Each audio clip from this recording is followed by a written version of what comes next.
Salut à vous les amis, j'espère que vous vous portez bien, j'espère que ça va chez vous. Alors aujourd'hui, ça fait un moment que je suis un peu occupé pour publier, mais comme toujours, on trouve toujours le temps pour venir et puis pour partager un message avec vous et surtout continuer à motiver les troupes en fait. Alors aujourd'hui, en fait, j'ai envie de partager un message important qui est sur le fait que beaucoup de personnes, lorsqu'ils lancent leur business ou encore lorsqu'ils lancent leur contenu, la plupart du temps, beaucoup de personnes souvent sont trop dures avec elles-mêmes. Je m'explique.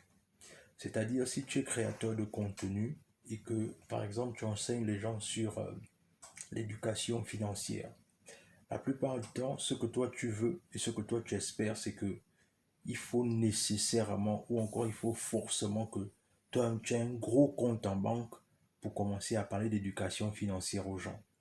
Alors que c'est pas vrai.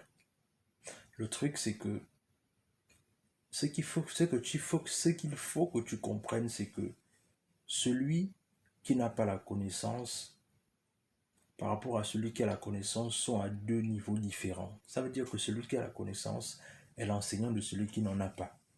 Ça veut dire quoi? Ça veut dire que si toi tu es arrivé à pouvoir maîtriser tes finances, dans le long terme, tu peux aussi enseigner quelqu'un à savoir maîtriser ses finances.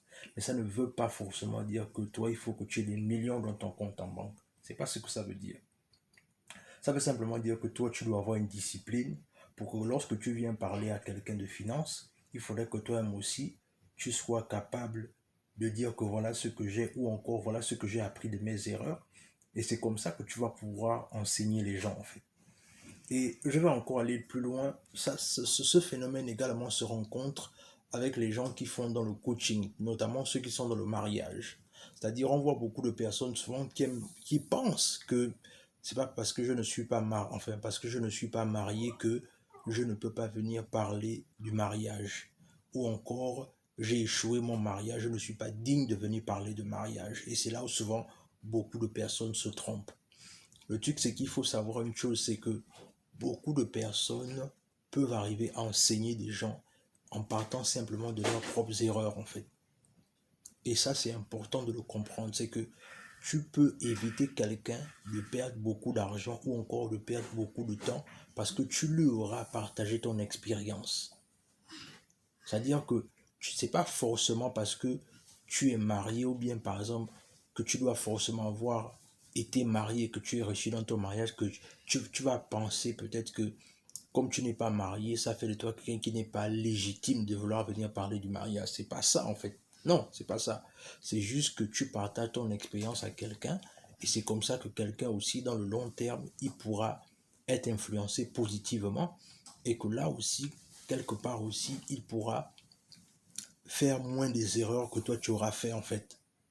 Mais je vois beaucoup de nos frères dans la communauté, en fait, être trop durs avec eux-mêmes en ce qui concerne la création de contenu parce qu'ils se disent que oui, mais voilà, je ne reflète pas X, je ne reflète pas Y, je ne suis pas digne de parler de ceci, je ne suis pas digne de parler de cela.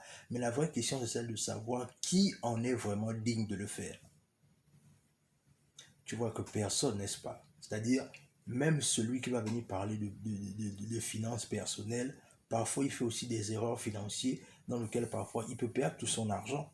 Mais est-ce que ça lui met illégitime de venir parler de, de, de, de, de croissance financière? Pas du tout.